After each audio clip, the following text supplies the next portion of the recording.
बिस्मिल्लाहिर्रहमानिर्रहीम। चित्राल की रिहायशी सना यूसुफ अपने ख़ानदान की पहली लड़की थी जिसका इस्लामाबाद के एक मेडिकल यूनिवर्सिटी में एडमिशन हुआ था। डॉक्टर बनना उसका सपना था और ये अपना ख्वाब पूरा करने के लिए वो यहाँ इस्लामाबाद आई थी। ईद करीब थी। यूसुफ साहब ने अपनी बेटी को फ़ोन किया और उससे कहा कि बेटी कुछ दिनों के लिए तुम गाँव वापस आ जाओ, मेरा दिल बहुत घबरा रहा है। सन्ना ने अपने वालिद से कहा कि बाबा क्या हुआ, आप मुझे बताएं तो सही। यूसुफ साहब ने अपनी बेटी से कहा कि तुम्हारा कज़न हमारे घर आया था, वो मुझे धमकी दे रहा था, उसने शायद तुम्हारी कोई वीडियो टिकटॉक पर देखी है, वो सख्त गुस्से में है। ये सुनकर सन्ना ने अपने वालिद से कहा कि अब्बा आपको परेशान होने की ज़रूरत नहीं, मैं अगले हफ्ते घर आ रही हूँ, मेरे एग्ज़ाम ख़त्म हो जाएंगे। बेटी मेरा दिल बहुत घबरा रहा है, जब से नवीद से तुम्हारा रिश्ता ख़त्म हुआ है, ये मंगनी टूटी है, तब से वो मुसलसल गुस्से में है, किसी न किसी बहाने से बस वो तुम्हें नुकसान पहुंचाना चाहता है। यूसुफ साहब एक फलाही तंजीम के मेंबर थे। अक्सर वो अपने इलाके के लिए, अपने इलाके की बेहतरी के लिए सरगर्म रहते थे। इलाके वाले उस पर बहुत भरोसा करते थे। यहाँ जानवरों के लिए एक हस्पताल बनाया गया, प्राइमरी स्कूल को अपग्रेड करके हाई स्कूल बना दिया गया, औरतों के लिए एक इदारा खोला गया जहाँ पर उनको कोई ना कोई हुनर सिखाया जाता है। ज़्यादातर सिलाई कढ़ाई और डिज़ाइनिंग सिखाई जाती है। सना यूसुफ इसकी अकलौती बेटी थी। वो अपनी बेटी से बेहद मोहब्बत करते थे।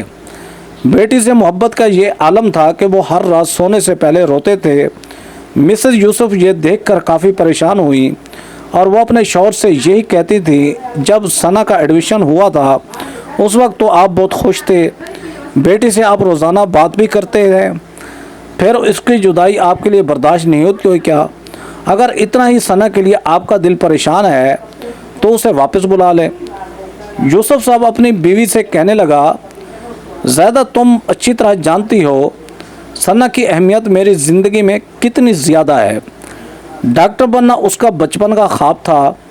यह ख्वाब पूरा करने के लिए उसने दिन रात मेहनत की और अल्लाह ताला ने उसे इसकी मेहनत का अजर दिया। मेरी रोज़ाना कई बार उससे बात होती है, बस दिल फिर भी घबराया हुआ रहता है। घर से वो दूर है, उससे पहले वो कभी किसी हॉस्टल में नहीं रही। मेरी बेटी भोली भाली सी है, बस इसलिए डरता हूँ कैसे ज़माने की हवा ना लग जाए, कोई उसकी मासूमियत का फ़ायदा ना उठाए। बीवी ने अपने शौहर को तसल्ली देते हुए कहा कि आपको परेशान होने की ज़रूरत नहीं, सना बच्ची नहीं, वो अपना बुरा भला सब समझती है, बस आप अपने भतीजे नवीद को कंट्रोल करें ज़रा। मैं मानती हूँ कि बचपन में उसका सना के साथ रिश्ता तय हुआ, लेकिन ये रिश्ता हमने तो तय नहीं किया था, ये तो आपके मरहूम बाप ने बच्चों की पैदाइश के मौका पर ही मंगनी तय कर दी थी। ये तो बहुत बड़ा जुल्म है ना। हम ये जानते हैं कि बच्चे बड़े होकर कैसे होंगे, उनकी फितरत क्या होगी, क्या उनका मिजाज एक दूसरे से मिलता होगा या नहीं, लेकिन आपके मरहूम वालिद साहब ने तो सना की पैदाइश पर ही नवीद के साथ उसकी मंगनी तय कर दी थी। यह तो बहुत बड़ा जुल्म था। नवीद मैट्रिक से आगे पढ़ ना सका और माशाल्लाह हमारी बेटी आप जानते हैं कितनी ज़हीन है। यूसुफ ने अपनी बीवी से कहा कि वो तो दो भाइयों को जोड़ना चाहते थे, लेकिन मुझे क्या मालूम था कि यही रिश्ता ही भाइयों को तोड़ने का सबब बनेगा। काश अब्बा जान से ये गलती ना होती तो आज हम भाई जुदा भी ना होते। यूसुफ साहब का भाई उस्मान अपने छोटे भाई से खफा था। उससे इस बात का रंज था कि तुमने अपनी बेटी के कहने पर यह रिश्ता कैसे ख़त्म कर दिया। क्या हमारे ख़ानदान में कभी पहले ऐसा हुआ कि बच्चों के कहने पर हमने इतना बड़ा फ़ैसला किया हो? लेकिन यूसुफ अपनी बेटी से बेहद मोहब्बत करता था। सना ने साफ साफ अल्फाज में अपने बाप से कहा कि अब मुझे इस बात पर एतराज़ नहीं कि नवीद मैट्रिक फ़ेल है, वो पढ़ लिख ना सका, लेकिन मुझे इस बात पर एतराज़ ज़रूर है कि वो अच्छा लड़का नहीं है। वो अच्छे लड़कों में उठता बैठता नहीं, नशा भी करता है और उसने अपने बाप का बहुत नुकसान भी किया है। और ऐसे लड़के के साथ आप लोगों ने मेरी मंगनी तय कर दी है, और उस वक्त की जब मैं अपने होशो हवास में नहीं थी, मैं छोटी बच्ची थी। बेटी की मोहब्बत में यूसुफ साहब ने अपने ख़ानदान की ये पुरानी रवायत तोड़ दी उसने अपने बड़े भाई उस्मान से बात करने का फ़ैसला किया। ये फ़ैसला उसके लिए इतना आसान नहीं था, लेकिन उसने अपनी बेटी की बात पर गौर किया और ख़ुद से यही कहा कि सना गलत तो नहीं कह रही। बेटी से उसकी मर्ज़ी पूछना, उसकी बात की इजाज़त तो हमारा मज़हब भी हमें देता है, और मैं जानबूझकर ऐसे अपनी बेटी के साथ कैसे कर सकता हूँ। जबकि नवीद की हकीकत तो मैं ख़ुद भी समझता हूँ। अनपढ़ होना अलग बात है, लेकिन कम से कम इंसान का इखलाक तो अच्छा होना चाहिए, बात करने का सलीका तो आना चाहिए। लेकिन नवीद में तो ऐसी कोई भी खूबी नहीं। वो अपने भाई के घर आया। यूसुफ की बीवी जहदा भी उसके साथ थी। यूसुफ ने अपने भाई उस्मान से यही कहा कि भाई साहब, मैं आपको अपने वालिद का दर्जा देता हूँ। मेरी नज़र में आपकी बहुत बड़ी इज़्ज़त है और एहतराम पाया जाता है। बाबा जान ने अपनी ज़िंदगी में ही बच्चों की मंगनी तय कर दी थी। उस वक्त तो बाबा जान के एहतराम में मैं कुछ ना बोला, बस यही दुआ करता था कि अल्लाह नवीद की ज़िंदगी दराज करे और वो एक लायक लड़का बन जाए। लेकिन अब नवीद आप लोगों के सामने है। ये बात किसी से ढकी छुपी नहीं कि वो किन लोगों में उठता बैठता है। मैं आपसे गुजारिश करता हूँ कि मेरी बेटी को मजबूर ना किया जाए। मैं उसकी ये मंगनी तोड़ना चाहता हूँ, लेकिन साथ साथ आपसे यही कहता हूँ कि आप मेरे इस फैसले पर खफा मत हो। आप हकीकत पसंद बने और बच्चों को अपनी ज़िंदगी गुजारने दें। उस्मान ने जब ये सुना तो उसके चेहरे का रंग बदल गया। वो यूसुफ से कहने लगा, ये बात तुम खुद कह रहे हो या तुम्हें तुम्हारी बीवी ने समझाया है? ये सुनकर ज़ैदा ने कहा, भाई साहब, आप मुझ पर इल्ज़ाम क्यों लगा रहे हैं? यूसुफ आपके सामने बैठा है, ज़रा इससे पूछें। आप खामखा इस मामले में मुझे घसीट रहे हैं और मुझ पर इल्ज़ाम लगा रहे हैं। यूसुफ ने अपनी बीवी को डिफेंस किया और अपने भाई से कहा कि भाई साहब, मेरी बीवी ज़्यादा ऐसी बात क्यों कहेगी भला? हकीकत यह है कि मेरी बेटी इस रिश्ते पर राज़ी नहीं, तो मैं अपनी बेटी को कैसे मजबूर कर सकता हूँ? मेरी तो वो अकलौती बेटी है, मेरा सब कुछ मेरी बेटी सना है। उस्मान ने कहा, ठीक है, अगर तुमने ये फ़ैसला कर ही लिया है तो दोबारा इस घर में मत आना। मेरे नवीद के लिए लड़कियों की कमी तो नहीं, लेकिन याद रखना तो अपने फ़ैसले पर पछताओगे ज़रूर। वो दिन दूर नहीं जब तुम्हें अपनी गलती का एहसास होगा, लेकिन उस वक्त तुम्हारे हाथ से वक्त निकल जाएगा, तुम चाहकर भी कुछ नहीं कर पाओगे। यूसुफ ने अपनी बीवी को अपने साथ लिया और वो दोनों उस्मान के घर से वापस आ रहे थे।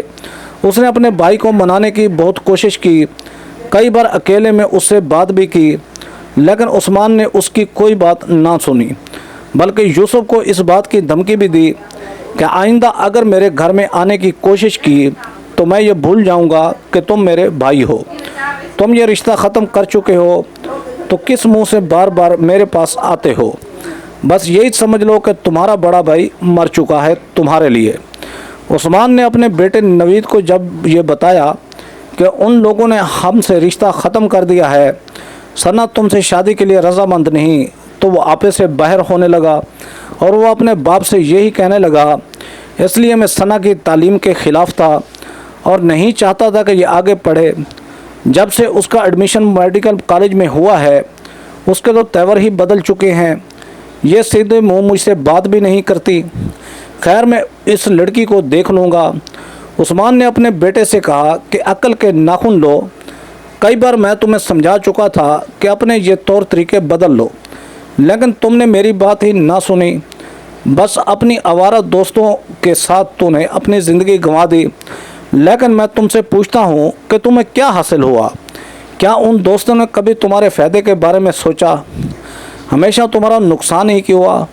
और देखो, यूसुफ की बेटी ने अपने बाप का नाम रोशन किया। अरे हमारे गांव से तो कोई लड़की एफए से आगे पढ़ ना पाई और माशाल्लाह मुस्तकबिल करीब में वो डॉक्टर बनने जा रही है। यूसुफ के इस फैसले से मुझे बहुत तकलीफ़ हुई। मेरी बहुत बड़ी हसरत थी कि सना बेटी इस घर में आए, लेकिन शायद किस्मत में मुझे ये खुश नसीब नहीं होनी थी। और ख़बरदार, अगर तुमने सना से बात करने की कोशिश की, उसे भूल जाओ। अपनी इज़्ज़त का कुछ तो ख्याल करो। नवीद वक्ती तौर पर तो अपने वालिद के सामने खामोश रहा اور اسے وعدہ کیا کہ میں ایسا کچھ نہیں کروں گا، میں اب اس لڑکے سے لا تعلق ہوں۔ لیکن اس کے دل میں آگ جل رہی تھی، ایک ایسی آگ جو اپنے ساتھ ساتھ دوسروں کو بھی جلانے کے لیے تیار تھی۔ وہ دوستوں کی محفل میں ہوتا لیکن ہر وقت ثنا کے خیالات میں گم رہتا۔ احساس کمتری میں وہ پاگل ہو رہا تھا، وہ حسد کی آگ میں جل رہا تھا، ثنا کو نقصان پہنچانے کے بہانے ڈھونڈ رہا تھا۔ اور سونے پہ سہاگا یہ ہوا کہ نوید کے دوستوں نے اس کی اس ذہنی کیفیت سے خوب فائدہ استعمال کیا، اپنی کزن کے بارے میں اسے خوب بھڑکایا، بار بار اس کا مذاق اڑاتے تھے، محفل میں یہی کہتے تھے کہ تمہاری بھی کیا زندگی ہے، تمہاری کزن نے پاؤں کی ٹھوکر مار کر تمہیں گرا دیا، یہ رشتہ ہی تجھ سے ختم کر دیا۔ وہ اپنے دوستوں کی یہ جلی کٹی باتیں بہت برداشت کر رہا تھا، لیکن اب اس کی برداشت جواب دے چکی تھی۔ آج اس نے اپنے ایک دوست کے گربا میں ہاتھ ڈالا اور اس سے لڑائی جھگڑا کرنا شروع ہوا۔ دوست نے اس سے بہت باتیں سنائیں کہ آپ مجھ سے کیوں جھگڑا کر رہے ہو، تمہاری کزن تو تمہیں چھوڑ کر چلی گئی، دیکھ لینا اسلام آباد میں وہ شادی کرے گی کسی اپنے کلاس فیلو کے ساتھ۔ گاؤں کے لوگوں کی باتوں کی وجہ سے اس کا دماغ گھوم رہا تھا، اس کے دل میں آیا کہ اسلام آباد چلا جائے اور ثنا کو وہیں ختم کر دے، لیکن پھر اسے اپنے باپ کی نصیحت یاد آ جاتی کہ اب ہمارا ان لوگوں سے کوئی تعلق نہیں، جب کوئی تعلق ہی نہیں تو گلے شکوے کرنے کا کیا فائدہ۔ نوید ایسے ہی موبائل پر بیٹھے تھا کہ اس سے ثنا کی ایک ویڈیو نظر آئی۔ اس نے دیکھا کہ ثنا کے ٹک ٹاک پر بہت سے فلاورز ہیں۔ وہ ایک ایک کر کے ثنا کی ساری ویڈیو چیک کرنے لگا کہ شاید کوئی ایسی ویڈیو مل جائے جس میں وہ ڈانس کر رہی ہو یا اس نے ایسا لباس پہنا ہو جو کہ قابل اعتراض ہو۔ اپنی طرف سے وہ کوشش میں تھا، لیکن تمام ویڈیو چیک کرنے کے بعد اسے کوئی بھی ایسی ویڈیو نہ ملی جو قابل اعتراض ہو۔ ویڈیو ایڈیٹنگ اس سے آتی نہیں تھی کہ خود سے کوئی ویڈیو بنا کر وہ ثنا کو بے لگام کر سکے۔ بہت سوچنے لگا کہ ایسا کیا کیا جائے جس طرح میں اس لڑکی سے بدلہ لے سکوں، جس طرح اس نے مجھے ریجیکٹ کیا، مجھے پریشان کیا، میں اسے سکون سے کیسے رہنے دوں۔ پہلے وہ موبائل لے کر اپنے باپ کے پاس گیا اور اس سے کہا کہ یہ دیکھو، یہ ڈاکٹر بن رہی ہے، ہمارے خاندان کا نام کیسے روشن کر رہی ہے۔ اس کے باپ نے کہا بیٹا کیا ہوا، کیوں اتنے غصے میں ہو؟ اس نے اپنے والد کو ثنا کی ویڈیو دکھاتے ہوئے کہا یہ دیکھو اسلام آباد جا کر یہ کیا کر رہی ہے، اجنبی لڑکوں کے ساتھ اس نے دوستی کی ہوئی ہے، ٹک ٹاک پر یہ وائرل ہو رہی ہے، کل کو نہ جانے کون سے کام کرے گی، کس طرح ہمیں ہمارے اس خاندان کا نام روشن کرے گی۔ عثمان بڑے غور سے اس کی ویڈیو دیکھ رہا تھا اور پھر وہ اپنے بیٹے سے کہنے لگا بیٹا میں نے پہلے ہی تم سے کہا تھا کہ ان معاملات سے دور رہو، مجھے تو اس ویڈیو میں ایسا کچھ دکھائی نہیں دے رہا، نہ وہ ناچ رہی ہے اور نہ ہی گانا گا رہی ہے، نہ ہی اس نے کوئی قابل اعتراض کپڑے پہنے ہیں۔ خدا کا واسطہ اس لڑکی کا پیچھا چھوڑ دو، اپنے کام سے کام رکھو، اپنے آپ کو سنوارنے کی کوشش کرو، اگر تم لائق بن گئے، اپنے آپ کو تبدیل کر لیا تو دیکھنا ثنا سے بھی اچھی لڑکیاں تمہیں مل جائیں گی، کیوں اس بیچاری کے پیچھے پڑے ہوئے ہو، اسے اپنی زندگی جینے دو۔ نوید اپنے باپ سے کہنے لگا کیسے جینے دوں اسے، اس نے مجھے جینے دیا کیا؟ میں اپنے دوستوں اور رشتہ داروں کو منہ دکھانے کے قابل نہیں رہا، ہر کوئی میرا مذاق اڑاتا ہے، کیا کمی ہے مجھ میں؟ صرف تعلیم کی ہی کمی ہے نا، میں کوئی عیب دار تو نہیں، اچھا خاصا خوبصورت نوجوان ہوں۔ عثمان نے اپنے بیٹے کو سمجھاتے ہوئے کہا بیٹا انسان میں شعور کی کمی ہی ایک ایسا عیب ہے جو سارے عیبوں پر بھاری پڑ جاتا ہے، تمہارے یوں ہی اس لڑکی کے پیچھے پڑ جانا، اسے نقصان پہنچانے کے منصوبے بنانا، یہ کم عقلی ہے، اور اگر تم کم عقلی سے کام لوگے تو کبھی زندگی میں اپنے مقصد میں کامیاب نہیں ہو سکو گے۔ جو انسان دوسروں کا برا چاہتا ہے، انہیں نقصان پہنچانے کے لیے ہر وقت تدبیریں کرتا ہے، وہ کبھی سکون میں نہیں رہ سکتا۔ اس کے باپ نے اسے سمجھانے کی بہت کوشش کی، لیکن وہ اپنے باپ کی بات نہیں سن رہا تھا اور اسے یہی کہہ رہا تھا کہ آپ بھی میرے ہمدرد نہیں، اگر آپ میرے ہمدرد ہوتے ہو تو اپنے بیٹے کے اس دکھ کو سمجھتے، جو تکلیف، جو دماغی تکلیف اس نے مجھے دی ہے اس کو سمجھنے کی کوشش کرتے۔ خیر وہ اپنے چچا یوسف کے پاس بھی گیا، اور उससे यही कहा कि आपकी बेटी जो गुल खिला रही है वहाँ लड़कों के साथ गपशप करती है, हॉस्टल में कई लड़कों के साथ उसकी दोस्तियाँ हैं, आप अपनी बेटी को समझाएं कि वो बाज आ जाए। वो जिस रास्ते पर है ये तबाही का रास्ता है, इसे कुछ हासिल नहीं होगा। डॉक्टर बनने से पहले मैं उसका काम तमाम कर दूंगा। यूसुफ अपनी बेटी के लिए बहुत परेशान हो गया। वो अपने भतीजे के इरादे जानता था। उसने अपने भतीजों को समझाने की बहुत कोशिश भी की। सना के बारे में ऐसी बातें मत करो, तुम्हारी अपनी भी बहनें हैं, अगर तुम्हारी उनके बारे में कोई ऐसा कहे या उनको नुकसान पहुंचाने के बारे में सोचे, तुम्हारा क्या रिएक्शन होगा। मेरी बहनें अपने ख़ानदान का नाम डबो नहीं रही, पढ़ने के बहाने, डॉक्टर बनने के बहाने वहाँ अयाशी नहीं कर रही। आप समझदार हैं, मेरे चचा हैं, लिहाजा मेरी बात को समझने की कोशिश करें। अपनी बेटी को कहें कि ये वीडियोस बनाना छोड़ दें वरना ठीक नहीं होगा। ये कहते हो वो वहाँ से रवाना हुआ। यूसुफ साहब अपनी बेटी के लिए परेशान हुए। उसने सना को कॉल किया और उसे कहा कि बेटी इस ईद पर तुम घर वापस आ जाओ, मेरा दिल बहुत घबरा रहा है। सना अपने वालिद से पूछ रही थी कि अब्बा क्या हुआ, आप मुझे बताएं। उसने बताया कि तुम्हारा कज़न मेरे घर आया था, उसकी आंखों में खून उतरा हुआ था, मुझे डर है कि वो तुम्हें नुकसान पहुंचाएगा ज़रूर। सना ने अपने बाप को तसल्ली दी और कहा बाबा मैं आ रही हूँ आपके पास, आपको परेशान होने की ज़रूरत नहीं। मैं उस बेवकूफ़ से खुद बात करूँगी, उससे पूछूँगी कि उसे क्या मसला है। मेरी ज़िंदगी है, मैं जो करूँ उसका क्या लेना देना मेरे मामलात से। वो अपनी बेटी को मना कर रहा था कि बेटी खुदारा ऐसी कोई बात मत करना, उसके मुंह लगने की कोई ज़रूरत नहीं। मैं चाहता हूँ किसी तरह वो शख्स हमारे मामलात से दूर रहे और उसे खामखा पंगा लेने की कोई ज़रूरत नहीं। तुम जल्दी से बस घर वापस आ जाओ, मैं तुमसे बात करना चाहता हूँ। इस ईद पर सना घर आई तो उसके बाप ने उसे समझाया कि बेटी ये वीडियो बनाना छोड़ दो, जिस मकसद के लिए तुम वहाँ गई हो बस अपने मकसद पर फोकस करो। सना ने अपने बाप से कहा अब्बा ये सिर्फ टाइम पास के लिए मैं ऐसा करती हूँ, आप मेरी कोई भी वीडियो उठा कर देखें। मैंने कभी कोई ऐसी बात नहीं की, ना किसी का दिल दुखाने की कोशिश की, ना ही कोई ऐसी गलत बात की जिस पर किसी को एतराज़ हो। मैं एक बार उससे ज़रूर मिलूँगी और उससे पूछूँगी आखिर उसको मेरे साथ मसला क्या है। बाप के लाख मना करने के बावजूद उसने नवीद से बात की और कहा कि क्यों मुझे परेशान करते हो आप, मेरे वालिद को परेशान क्यों करते हो, हमारे ख़ानदान की जान छोड़ दो अब। वो सना से कहने लगा ये सब तुम जो कर रही हो ये छोड़ दो, आज तो हम वीडियो पर सामने आ रही हो, कल को नज़ेबा वीडियो भी बना सकती हो और हमारे ख़ानदान में तो कोई ऐसी लड़की नहीं जिसने ये काम किया हो।